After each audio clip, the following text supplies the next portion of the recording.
The Maine Business Show is proudly presented by Poland Spring. At Poland Spring, we've called Maine home since 1845 and are proud to be part of the community. Over the past 2 decades, investing more than $12 million in the place that we call home. Poland Spring, 100% natural spring water. This week on the Maine Business Show, we're back at Maine General Health in Augusta. Did you know that a Maine manufacturer has set the industry standard for knee protection in the flooring industry? Check out ProKnee.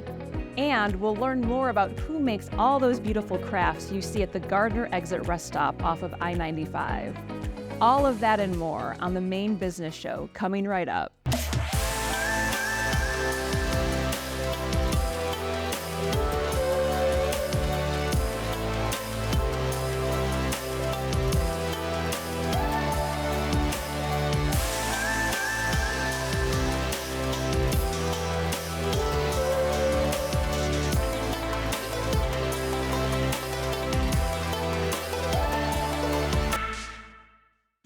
Welcome to the Maine Business Show. I'm your host, Quincy Hentzel. Once again, we're on location in Augusta, hosted by Maine General Health, and joined again this week by the CEO of Maine General, Nathan Howell. Nate, thank you so much for joining us again. Welcome back. So last week, you had mentioned that you were relatively new at your job at Maine General.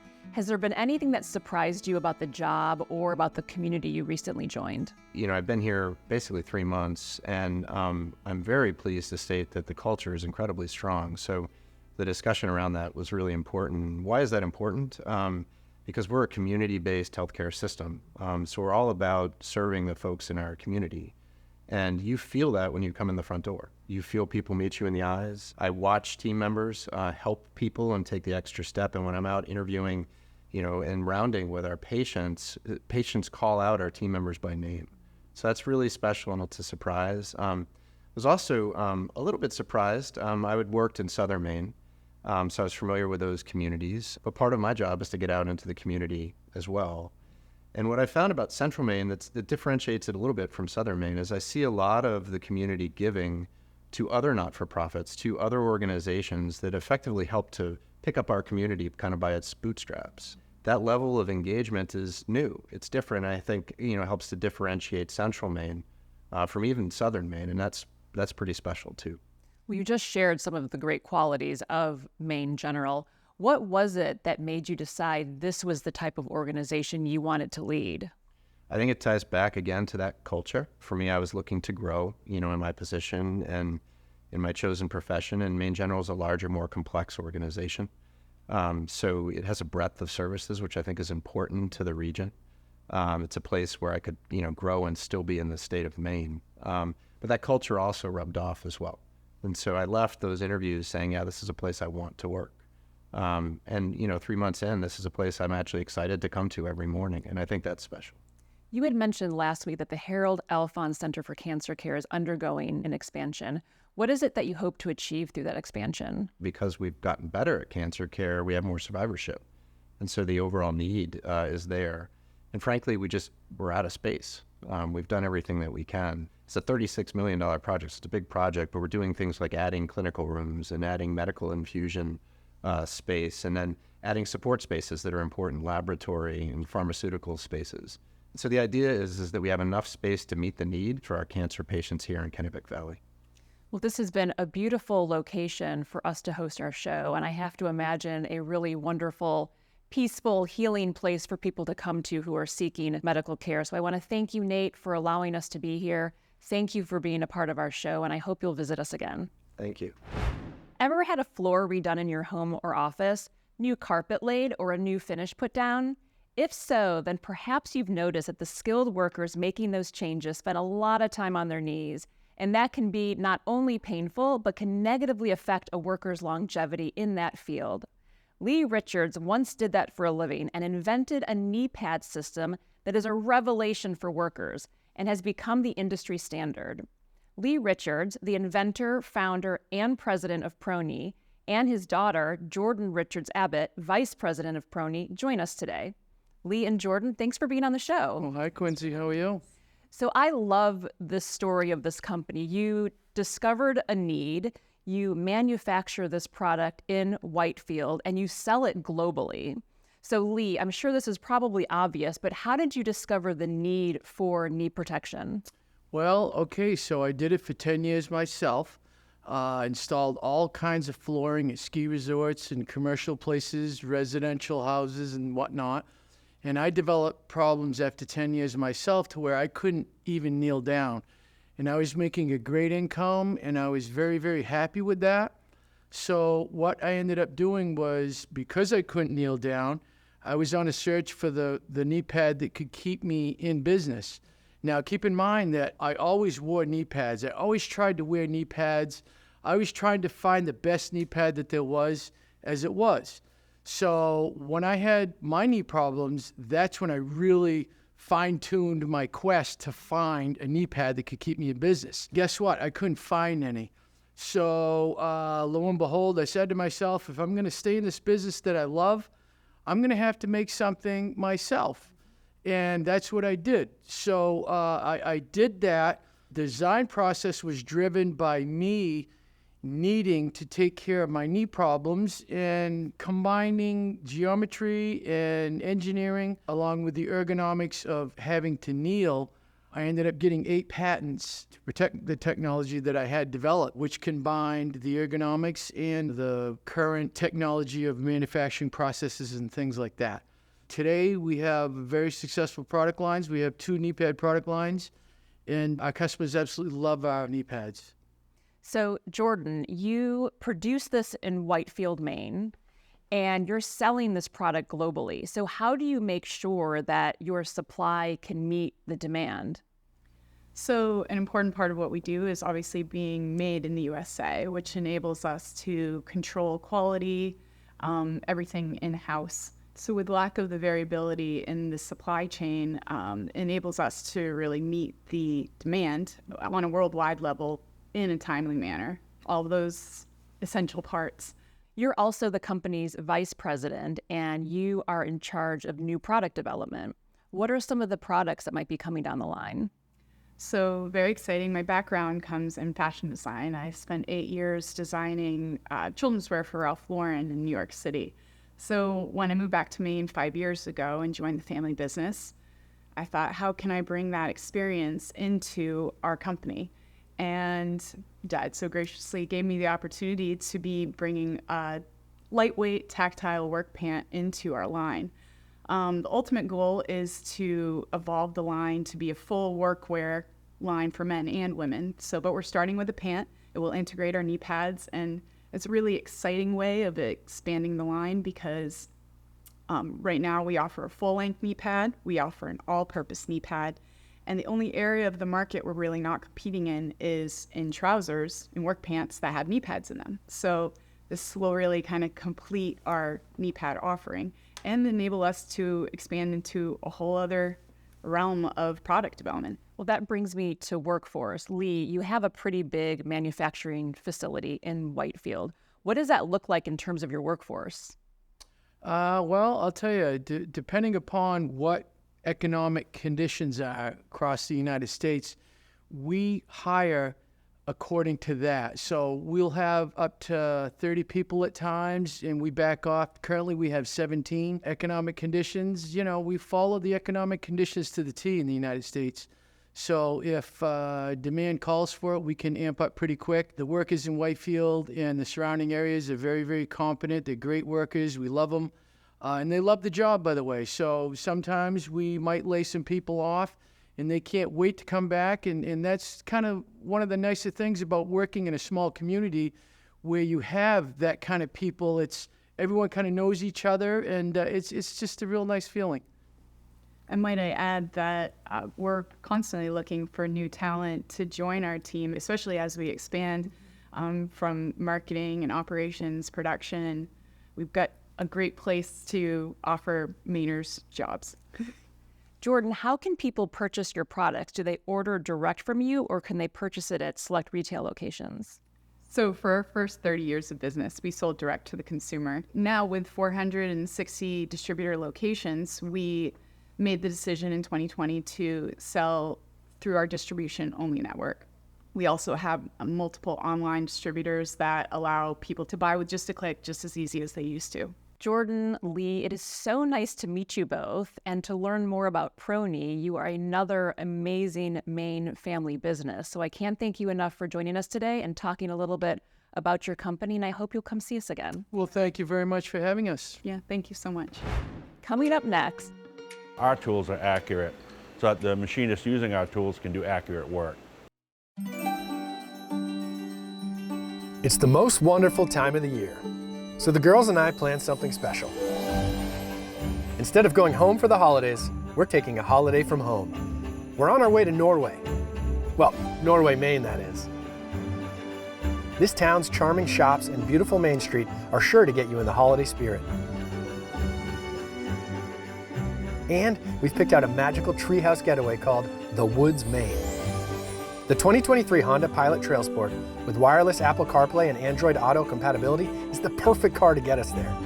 The nimble, fully independent suspension makes the Pilot a sharp handler on pavement and rough terrain, ensuring all our precious cargo arrives safe and sound. So drive and discover the magic of the season in the 2023 Honda Pilot Trail Sport. Get yours at any of the Maine Honda dealer locations. Happy holidays. Maine Crafts Association was founded in 1983 to support and connect Maine's craft artists. The nonprofit organization provides educational programs, public events, mentorship, and artist promotions.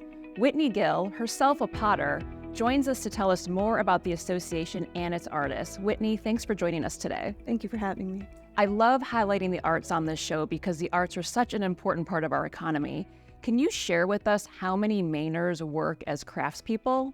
Yes. So in a recent study by the Maine Arts Commission, they found that 8% of Maine's workforce is creative entrepreneurs. Maine Crafts works in partnership with Shop Maine Crafts. Can you talk a little bit about what that partnership looks like? Shop Maine Craft is a new organization. It was created to operate our retail venues for artists, their income opportunities, including 5 craft shows, 2 galleries, and a web store.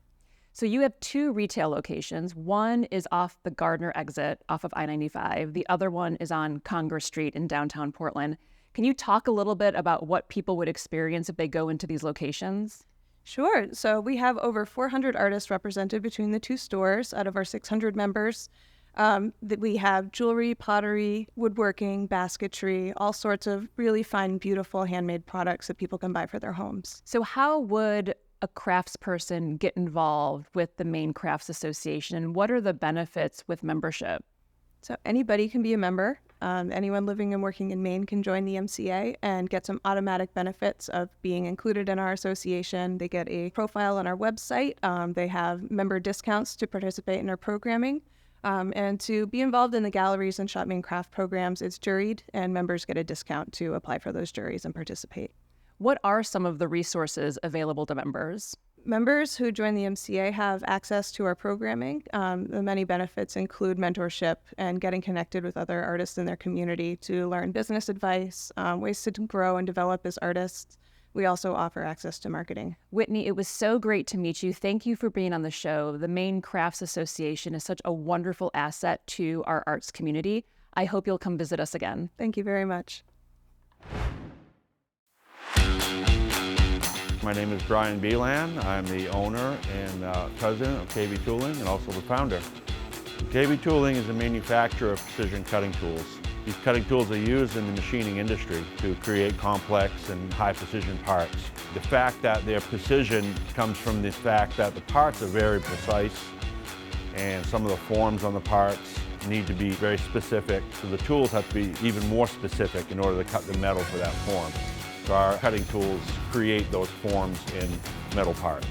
And often those metal parts have to be utilized in equipment such as airplanes or automobiles or turbine generators for electricity. So therefore they have to be very accurate. So our tools are accurate so that the machinists using our tools can do accurate work.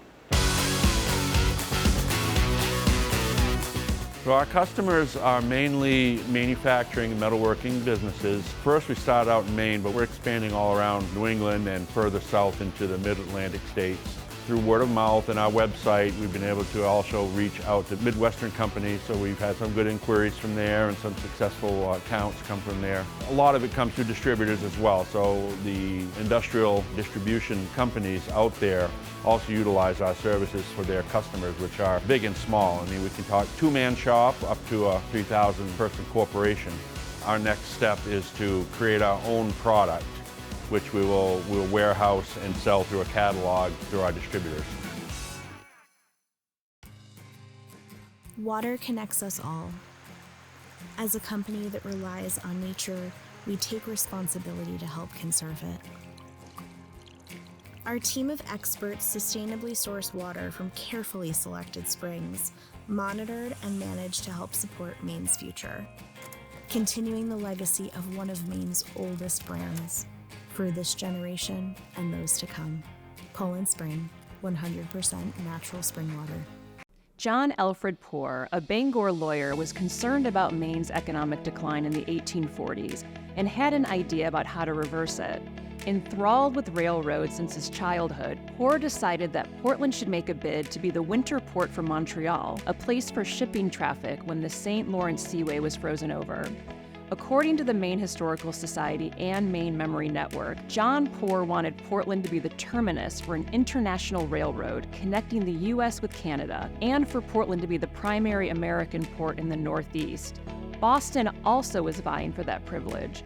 Poor traveled to Montreal in February of 1845 to convince the Board of Trade that Portland was the best choice for a winter port. His account of his trip through high snowdrifts and frigid temperatures suggests his determination and that of his backers in Portland and elsewhere.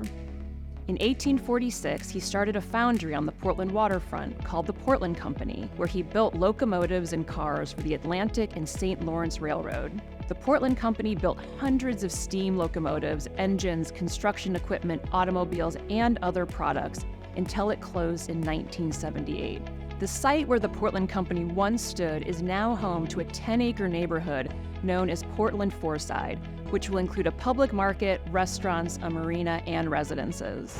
Central Maine is home to beautiful lakes, down-to-earth, hardworking people, farms, breweries, incredible restaurants, and of course, the state's capital and governor's mansion, the Blaine House, where Maine's first female governor, Janet Mills, resides.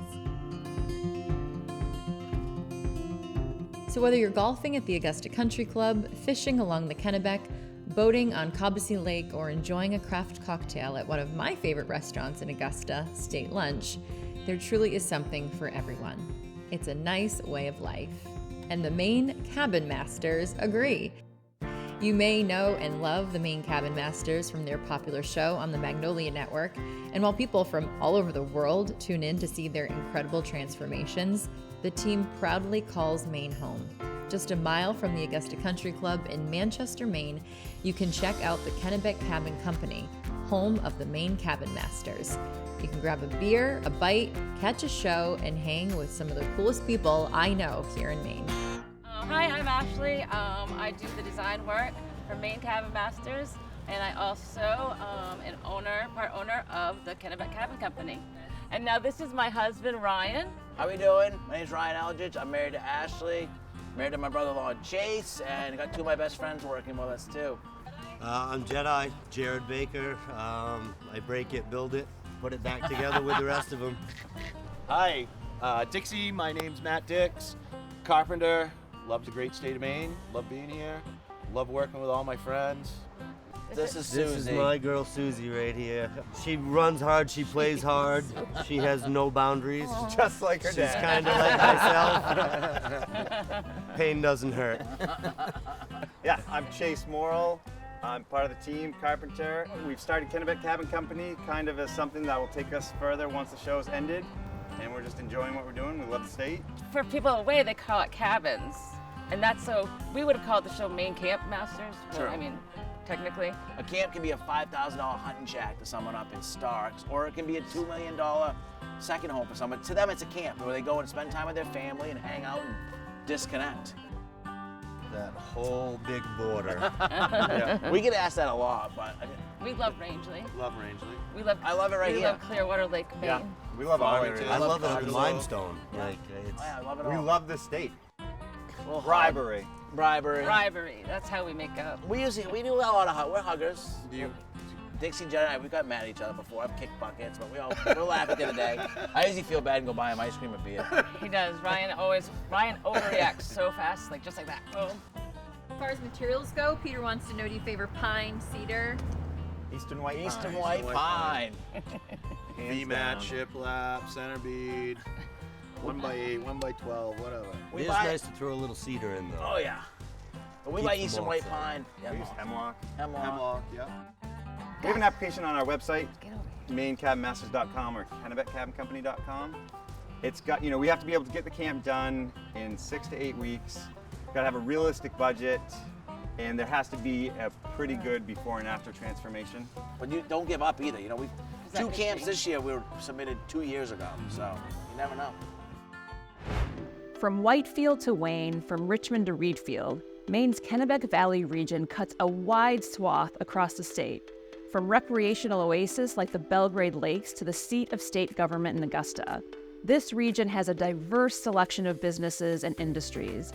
Joining us today is the president and CEO of the Kennebec Valley Chamber of Commerce, Katie Doty. Katie, welcome to the Business Show. Thanks for having me.